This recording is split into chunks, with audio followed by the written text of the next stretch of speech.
propose quelque chose de tout simple.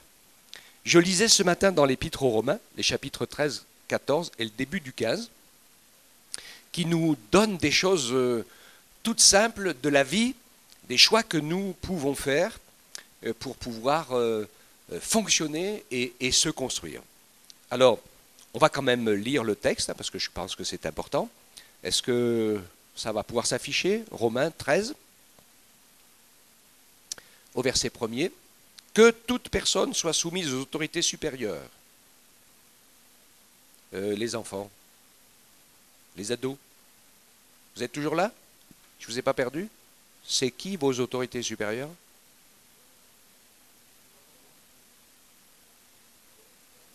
C'est dur à dire, hein? Les parents, hein? Ok? Il n'y a pas d'autorité qui ne vienne de Dieu. Et les autorités qui existent ont été instituées par Dieu. Alors là, il parle des adultes, hein, c'est pourquoi celui qui s'oppose à l'autorité résiste à l'ordre de Dieu, et ceux qui résistent attireront une condamnation. Les gouvernants ne sont pas à craindre quand on fait le bien, mais quand on fait le mal. Ne veux-tu pas craindre l'autorité? Fais le bien, tu auras son approbation. Car elle est au service de Dieu pour ton bien. Si tu fais le mal, sois dans la crainte, car elle va porter, bien sûr, l'épée. Il est bon, verset 5, j'avance un peu, hein, il est donc nécessaire d'être soumis, non seulement à cause de la peur de la colère, mais encore par motif de conscience. C'est aussi pour cela que vous payez les impôts, les taxes, etc. Ça nous fait moins plaisir que je vous dise ça le dimanche matin au culte, mais bon, hein, mais bon, ils fonctionnent de la part de Dieu pour ça. Donc rendez à chacun ce qui lui est dû, la taxe à qui vous la devez, l'impôt à qui vous le devez, la crainte à qui vous le devez, l'honneur à qui vous devez l'honneur. Alors, je ne vais pas rentrer dans les détails parce que je ne vais pas m'attirer les foudres, mais juste pour dire, en fait, ce que Dieu veut nous montrer, c'est qu'il y a un sens et un ordre des choses. Il faut accepter de recevoir, d'écouter, d'apprendre. Ce n'est pas facile pour les enfants, en général. C'est quand je parlais avec mes enfants, je leur disais certaines choses, et ils me disaient « je sais ». Moi, je savais qu'ils ne savaient pas. Je le vérifiais après parce que je leur disais, tiens, tu peux aller me chercher au garage, j'ai un truc, les clous, les vis, machin. Donc, ils partaient au garage, et puis ils revenaient, ils me disaient, c'est quoi déjà que tu voulais? Il était déjà parti au garage avant d'avoir écouté la fin de la question. Ok, hein? Et donc, en fait, ce que Dieu veut nous montrer, c'est qu'il veut nous apprendre à recevoir de lui, recevoir de sa parole, recevoir des autres aussi, parce que Dieu nous parle aussi au travers des autres, recevoir pour pouvoir donner des choses qui sont essentielles. Je sais que beaucoup de jeunes, beaucoup d'enfants aujourd'hui ont des gros problèmes, ils se laissent entraîner par les copains.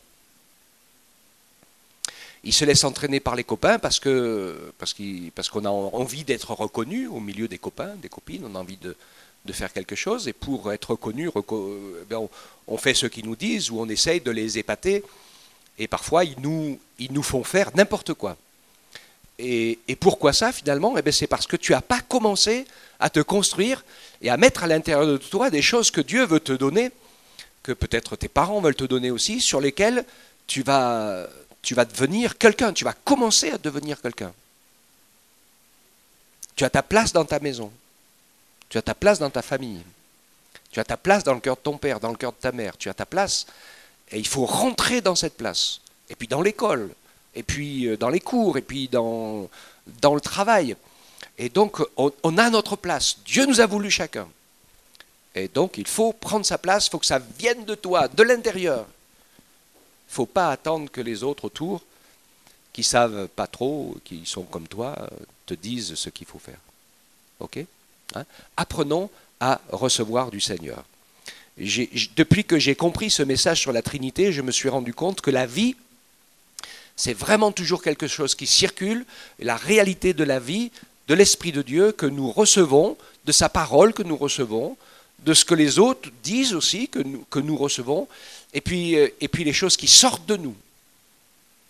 Et Dieu veut nous apprendre à écouter, à être patient, même des fois quand les choses vont mal, et puis il veut nous apprendre aussi à redonner en retour. Et des fois, les gens qui nous entourent ne nous communiquent pas toujours des bonnes choses. On est d'accord? J'ai dit aux jeunes, aux ados, faites attention parce que vous avez des copines ou des copains qui sont, je ne les juge pas en tant que personne, mais dont leur fréquentation est toxique. Parce qu'ils ne vous entraînent que dans ce qu'il ne faut pas. D'accord? Alors, des fois je suis un peu méchant avec les parents, hein, parce que ils me disent, c'est pas lui qui va pas bien, c'est son entourage. Et on le comprend un peu, parce que c'est facile aujourd'hui de se laisser entraîner. Mais je me rappelle, il y a très très longtemps, on disait toujours aux jeunes, aux gens, aux hommes, aux femmes, on leur disait, dis-moi qui tu fréquentes, et je te dirai qui tu es. Ouh! Ça nous renvoie à notre propre image. Hein, parce que finalement, on finit par fréquenter ce qu'on aime. Donc on a vraiment besoin, tu as vraiment besoin de te construire et de recevoir pour pouvoir donner. En plus, le défi de Dieu, et c'est là où nous tous, on veut être entraînés. Vous lisez un peu la Bible? Dans les histoires, il y a des hommes, des femmes qui ont vécu plein d'injustices. Des choses, si vous prenez Joseph, si vous prenez plein d'enfants ou autres, hein, ils ont eu des vies compliquées. Le roi David, quand il était tout jeune, etc. Et donc, ils ont subi plein d'injustices. Ils ont gardé la paix et la confiance avec le Seigneur. Ils ont gardé la foi. Ils ont cru que Dieu était toujours avec eux, même quand c'était très très dur. Ça a été une formation extraordinaire de leur caractère. Et ils sont devenus des femmes et des hommes de Dieu incroyables, qui avaient une capacité de bénir les autres. D'accord? Donc je vous encourage, les enfants, les jeunes, les ados, vous ne laissez pas entraîner, ne soyez pas conformistes en faisant comme tout le monde fait. Ne faites pas comme tout le monde fait. Faites comme le cœur, la conscience vous le dit. Et si vous devenez ferme en disant non, ça je ne fais pas, ça je ne dis pas, oui, ça je fais, ça je vais, eh bien c'est là que vous allez marquer les autres. Et je me rappelle de cette expérience de notre jeune qui m'avait dit, ben finalement oui, c'est toi qui as raison. Amen. Hein? Donc le Seigneur veut nous encourager ici, et c'est le principe un peu de la soumission et de l'écoute, de recevoir du Seigneur, respecter, apprendre, garder la confiance et la foi, la prière si des fois on est insulté, méprisé, mal compris, etc., etc. Ne pas en faire une montagne et apprendre à redonner du respect, de l'amour, etc. Qu'est-ce que vous en pensez? C'est pas facile à faire ça. Hein? Vous êtes d'accord avec moi? Hein? C'est pas facile. Tout le monde est en guerre, les gens sont en guerre contre eux-mêmes. Les familles sont en guerre, la société est en guerre, les classes politiques ou les autres sont tous en guerre, les pays sont en guerre, tout le monde est en guerre parce que tout le monde répond à la violence par la violence. Personnellement, je crois que les seules personnes qui ne sont pas en guerre, c'est les vrais chrétiens. Parce qu'ils ont fait la paix avec Dieu, qui nous aident à faire la paix avec nous-mêmes. Et ça, c'est super important de faire la paix avec soi-même. Et qui nous permet de vivre en paix avec les autres, même si tous ceux qui nous entourent sont en guerre. Et je vais vous dire quelque chose. Il n'y a que si vous êtes dans la paix et dans la confiance que ça peut toucher les autres. Et les faire réfléchir. Autrement, on fait tous pareil. Et ça parle de rien à personne. Alléluia. Nous sommes une race à part, les chrétiens, hein? Et ceux qui croyons dans le Seigneur, et c'est un monde pas facile aujourd'hui, hein, un monde difficile, c'est un peu compliqué. Et on prie pour vous, les enfants et les jeunes et tout, hein, parce que quand vous êtes dehors, dans les écoles, c'est vraiment très compliqué. On sait que vous avez aujourd'hui des combats que nous, on n'avait pas il y a longtemps. Hein. Et donc on prie, on vous aime vraiment, les enfants, on veut vraiment que le Seigneur vous touche, qu'il vous donne sa force, que vous regardiez à lui, et que vous ne vous laissiez pas... Et quand je dis les enfants, ça parle à tout le monde finalement. Vous m'avez bien compris. Hein. on est tous des enfants. Ok ? Et Dieu veut nous accorder ainsi le... Moi, je me suis rendu compte, j'ai pas été très longtemps dans le monde du travail, parce que ça fait très longtemps que je suis pasteur. Mais je me suis rendu compte que dans le monde du travail, si vous faites ce qu'on vous demande et si vous êtes irréprochable, c'est difficile de vous dire non quand vous avez quelque chose à dire. Parce que quand vous êtes dans les clous, eh bien vous avez de l'assurance, parce que vous faites les choses bien, même quand votre chef ou votre patron il a le dos tourné. C'est ce qu'il disait ici. Hein. On ne fait pas les choses bien juste parce qu'on a peur de prendre un coup derrière les oreilles. Hein. On les fait bien par amour pour Jésus. Ou au pire parce qu'on sait qu'il nous voit. Hein. Je disais à quelqu'un, hein, tu fais ton petit truc dans ton coin, tu n'as même pas pensé que Dieu il te regardait faire quand même. Eh oui, hein. Donc ça, on le sait pour nous. Hein. Donc c'est notre motif de conscience. Deuxième point, rapidement, l'amour fraternel. Hein, ne devez rien à personne si ce n'est de vous aimer les uns les autres, c'est le verset 8. Et celui qui aime les autres accomplit la loi, évidemment. C'est les commandements qui disent tu ne commets pas d'adultère, tu ne tues pas, tu voles pas, tu mens pas, tu n'envies pas les affaires des autres. La gomme ou le crayon que tu as piqué dans la trousse du voisin parce qu'il te plaisait bien. Ou tout autre commandement, etc. Il se résume dans le fait que tu aimeras ton prochain comme toi-même. Waouh! Ça aussi, c'est une clé. Réjouis-toi du bonheur des autres.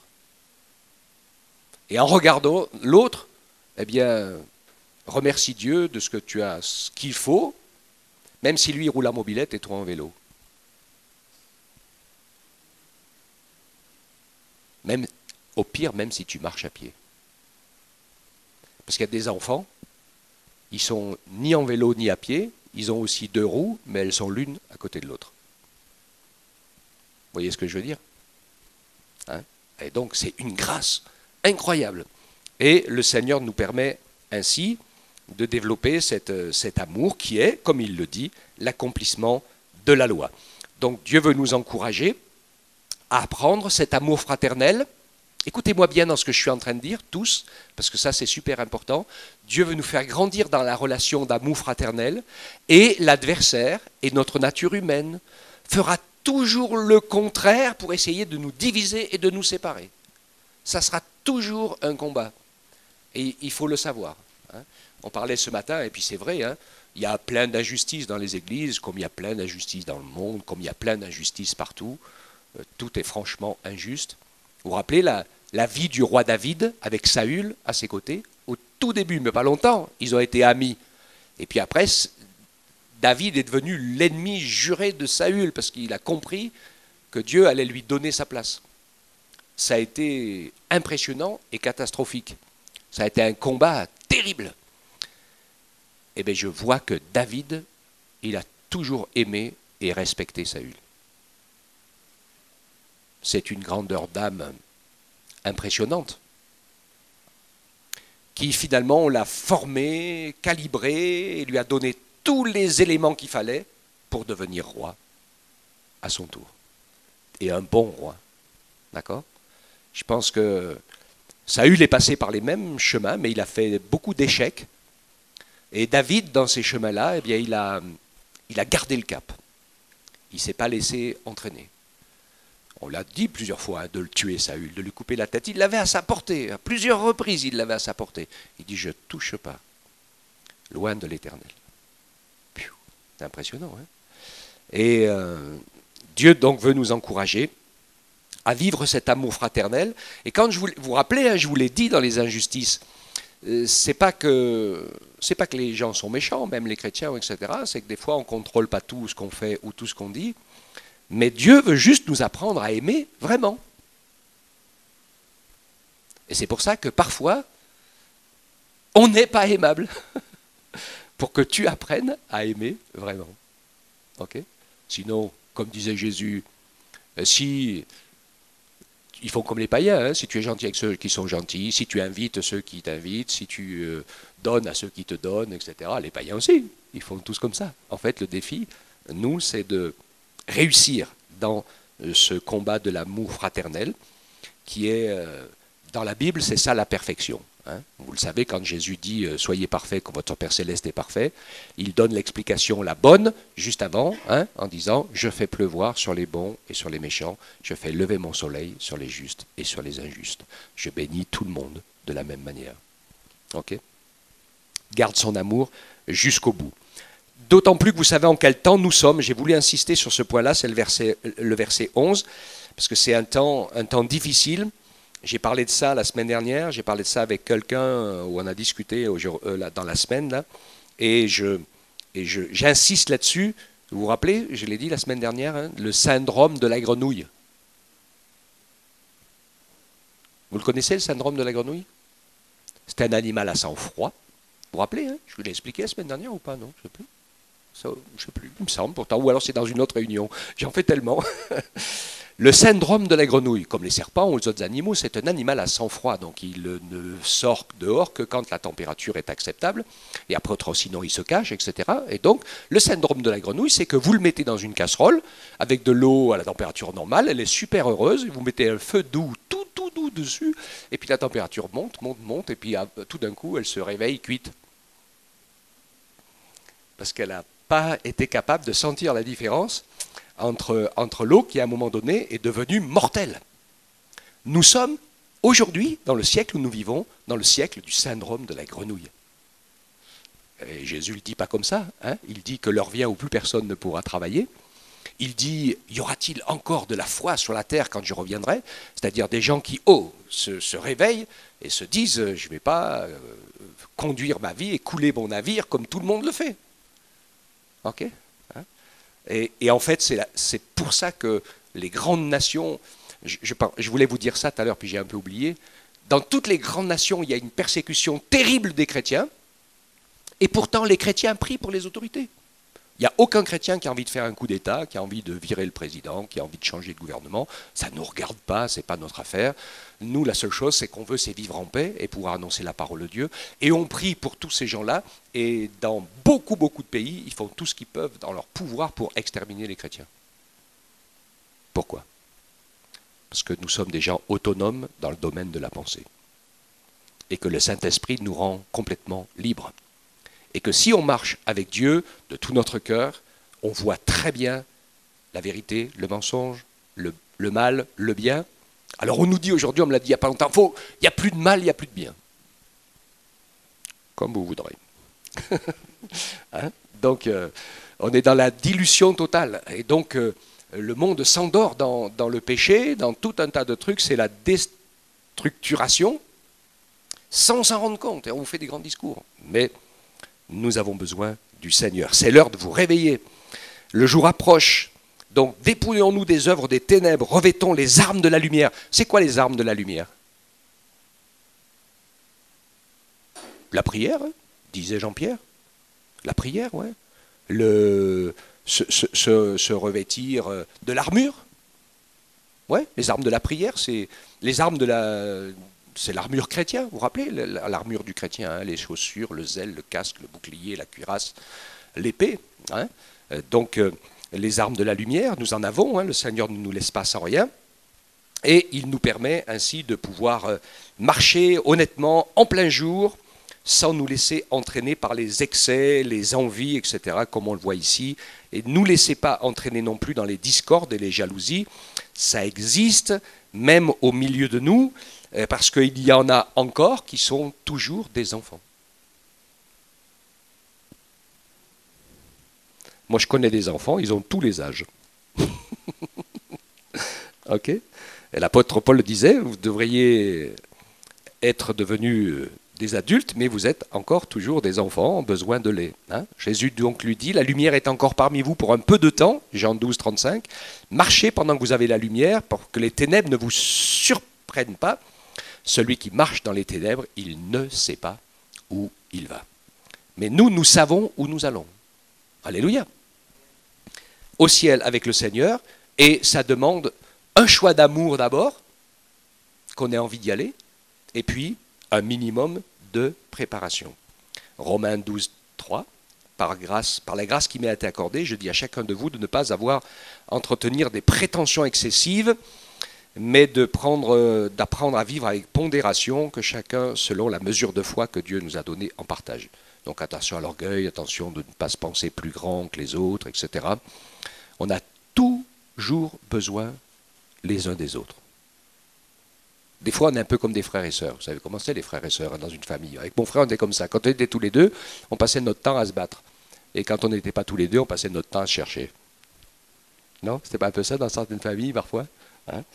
Alors que Dieu nous aide à moins nous battre et à plus travailler ensemble. Hein. Ok. Après, et je vais avancer avec ça. Les faibles et les forts, Romains 14. Avec, dans cette partie-là, il dit que faites bon accueil à celui qui est faible dans la foi sans discuter des opinions. Alors il parle d'ici, manger de tout, ou manger que des légumes, manger de la viande, celui qui ne mange pas. Il y en a qui jeûnent, d'autres qui jeûnent moins, etc. Beaucoup de gens se jugeaient par rapport à cela. Je sais qu'il y a un texte qui est sous-tendu à cette voilà, je l'avais choisi, dans 1 Corinthiens, chapitre 8, les versets 10 et 13, il n'y a pas que l'idée d'être végétarien ou de manger de la viande, etc. Il y avait une autre idée plus forte derrière, qui est bien expliquée. Paul l'explique aux Corinthiens, chapitre 8, verset 10, il dit « Si quelqu'un te voit, toi qui as de la connaissance, à table dans un temple d'idole », parce que c'est de ces viandes-là dont il sous-entend. Parce qu'à l'époque, il n'y avait pas des magasins et des abattoirs pour aller acheter de la viande. Hein. Donc on mangeait de la viande en se réunissant dans les temples païens, qui avaient copié ce qui existait déjà en Israël depuis longtemps, puisque c'est là le moteur, Israël, où les familles et les gens mangeaient de la viande dans la famille du culte offert à Dieu, où ils offraient les animaux en sacrifice pour demander le pardon de leurs péchés ou pour rendre grâce à Dieu. Et il dit, voilà, la construction de sa conscience ne va-t-elle pas l'emmener, lui qui est faible, aussi à dire, puisque celui qui est fort, il mange du temple, il mange de la viande sacrifiée aux idoles, donc pourquoi moi aussi, mais voilà, ça risque de le faire tomber, aussi le faible le fait, et puis tu vas le faire tomber à cause de ta connaissance. Donc en péchant de la sorte contre le frère, tu heurtes sa conscience, qui est faible, et donc c'est contre Christ que tu pêches. C'est pourquoi si un aliment doit causer la chute de mon frère, eh bien, je ne mangerai plus de viande, sous-entendu bien sûr sacrifiée aux idoles, pour ne pas causer la chute de mon frère. Si je vais dans un endroit où pour tous les chrétiens, c'est important de faire quelque chose comme ça, que ce n'est pas de la doctrine pure, je veux dire, hein, que ça ne remet pas en question le salut, je ne vais pas m'occuper de ça. D'accord. Moi, je sais que j'ai été invité dans des églises, des fois, qui avaient certaines habitudes ou certaines, je dirais ça plutôt un peu tradition et coutume, et tout le monde avait l'air d'être d'accord avec ça, donc je m'en occupe pas. C'est pas mon problème. Moi, je vais prêcher la parole. Parler de Jésus, parler de son amour, de sa vie, de la force qu'il nous donne, de sa grâce qu'il met au milieu de nous pour pouvoir le servir. Et je reviens un peu en arrière sur le verset 17 de Romains 14. C'est là qu'il dit « Le royaume de Dieu, c'est pas le manger et le boire, mais la justice, la paix, la joie, par le Saint-Esprit. Celui qui sert Christ de cette manière est agréable à Dieu, approuvé des hommes. Ainsi donc, recherchons ceux qui contribuent à la paix et à l'édification mutuelle. » Alléluia. Dieu nous encourage ainsi, Romains 15, verset 1er, nous qui sommes forts, nous devons supporter les faiblesses de ceux qui ne le sont pas, et ne pas chercher ce qui nous plaît, que chacun plaise au prochain pour ce qui est bon en vue de l'édification. De toute façon, je me suis rendu compte, je pense que vous serez d'accord avec moi, c'est qu'on a tous nos points forts et nos faiblesses. Moi, je sais que j'ai entendu parfois quelqu'un me dire « Ah oui, mais tu vois, un tel, il fait toujours ça. Hein » Oui, mais toi, tu fais autre chose. Ok, donc c'est pas mieux en fait, hein, finalement. Chacun voit midi à sa porte. Donc on avance à sa vitesse, bien sûr, hein, chacun, et Dieu veut nous encourager à pouvoir ainsi le servir, à nous soutenir les uns les autres. Et puis j'ai beaucoup aimé dans la dernière partie de Romains 15, après le verset 3. Donc car le Christ n'a pas cherché ce qui lui plaisait, mais selon ce qu'il est écrit, les outrages de ceux qui m'outragent sont tombés sur moi. Or, tout a été écrit d'avance pour notre instruction, afin que, par la patience et par la consolation que donnent les Écritures, nous possédions l'espérance. Que le Dieu de patience et de consolation vous donne d'avoir une même pensée les uns à l'égard des autres selon Jésus-Christ, afin que d'un commun accord, d'une seule voix, vous glorifiez Dieu le Père de votre Seigneur Jésus-Christ. Faites-vous mutuellement bon accueil, comme Christ vous a accueillis pour la gloire de Dieu.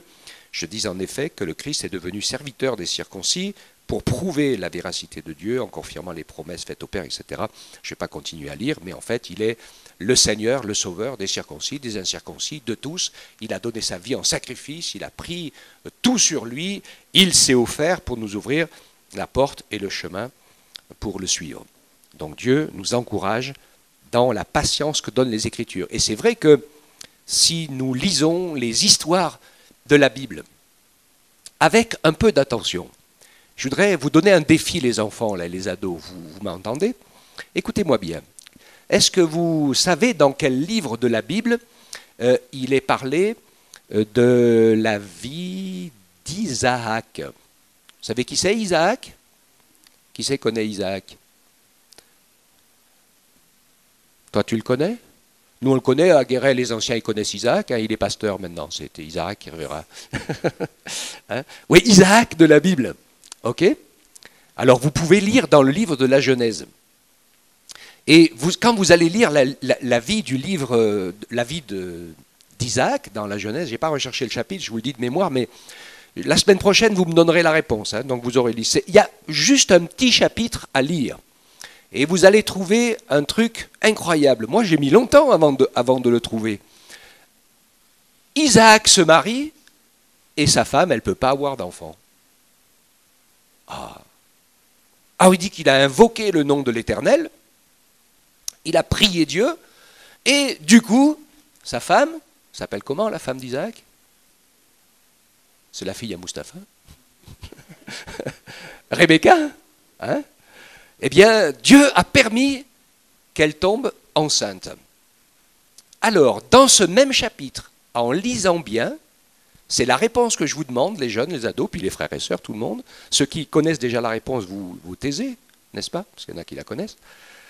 Combien de temps Isaac a prié depuis le moment où il s'est rendu compte que sa femme était stérile jusqu'au moment où ils ont eu leur premier enfant? Vous m'écoutez? Vous avez écouté la question?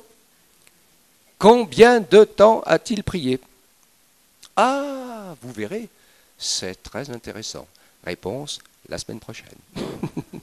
Cherchez pas maintenant, restez ensemble autour de la parole. Je fais le résumé pendant que les musiciens, les chanteurs reviennent en place et qu'on va se préparer, comme on l'a lu et dit ensemble, à rendre un culte au Seigneur de joie, de bonheur, de venir ensemble dans sa présence pour lui rendre grâce.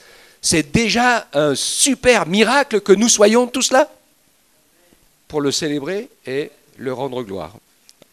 Hein? Donc, le respect des autorités, où le Seigneur veut que nous ne soyons pas habités par un état d'esprit rebelle et vindicatif. C'est toujours ça aujourd'hui. Hein. Y a beaucoup de gens, ils ne savent pas pourquoi, mais ils sont contre. Ils sont contre tout ce qui est pour. Hein. Nous, on n'est pas comme ça. On veut être constructif. L'amour fraternel, qui est un défi, un travail, dans lequel l'adversaire mettra des barrières pour nous y empêcher, mais c'est l'école de Dieu qui va nous apprendre à aimer, à faire grâce et à pardonner, même quand ça coince à un moment donné et que ça se passe très très mal, c'est à nous de triompher. La considération pour les autres, nos forces et nos faiblesses, et je termine avec ça, nous comparaîtrons tous devant le tribunal de Christ. Alors il y a une contradiction que je pense qu'on a tous compris quand on lit le passage ici qui nous explique cela. Nous comparaîtrons tous devant le tribunal de Christ, et il continue en disant où chacun rendra compte de ce qu'il a fait, soit en bien ou en mal. Ça veut dire qu'on ne va pas y comparaître tous ensemble. Tous ceux qui vont au ciel ne viennent pas en jugement, parce que nous avons accepté Jésus pour notre salut, nos péchés sont effacés et nous sommes sauvés. Après, il y a une construction de notre vie chrétienne, et perso, je dis ça comme ça, mais je crois des responsabilités qu'on aura à côté du Seigneur, aux côtés du Seigneur, pendant qu'on régnera avec lui. Et il nous est donc parlé de récompense et de tribunal de Christ. Et quand je vous ai parlé tout à l'heure de ceux qui construisent leur vie avec du poids, du lin, du chaume, du fer, de la pierre, etc., ou des pierres précieuses, il est dit que tout sera éprouvé dans le feu. Et puis, aujourd'hui, donc on peut dire, oui, mais ça se passe bien parce qu'un tel, il m'a fait ça, parce qu'une telle m'a fait ça, parce que ceci, parce que cela. Vous avez une liste là. Repassez votre liste devant le Seigneur, mettez-vous au tribunal de Christ tout seul et repassez votre liste, et vous allez voir qu'elle ne tient pas debout une seule seconde, parce que quand je vais me retrouver devant lui tout seul, il va me dire, je ne suis pas là pour te parler de ce que les autres t'ont fait, mais juste que tu m'expliques ce que toi, tu as fait. Et pourquoi tu l'as fait. C'est ça la réalité en fait. Hein. Donc, tous, mais tout seul. Okay. Donc Dieu nous encourage à pouvoir laisser son école nous former, même si parfois elle est difficile. Il y a des moments, tu vas souffrir, ça va être injuste, ça va être terrible. Mais la Bible nous dit que même Jésus, fils de Dieu, qui n'a jamais péché, il a été obligé d'apprendre l'obéissance en souffrant. Alors je sais qu'on n'aime pas souffrir, mais si le Fils de Dieu sans péché a appris l'obéissance en souffrant jusqu'à la croix, ça veut dire que nous, si on veut apprendre à obéir, eh bien, il va falloir à un certain moment, c'est ça qui nous fait souffrir, c'est juste prendre le dessus sur soi-même pour dire ça va être la vérité qui va me guider, ça va être la bonne conscience qui va me guider et pas ce que j'ai envie. Ça va les jeunes et les moins jeunes? On s'y tient? Avec la grâce de Dieu, vous allez voir que ça nous donne une vie indestructible. Amen. Que Dieu soit béni. Qui sur terre est comme toi, Seigneur? Amour, beauté, infinie valeur. Et si rien ne peut me satisfaire, Jésus, ton amour me désaltère. Ta paix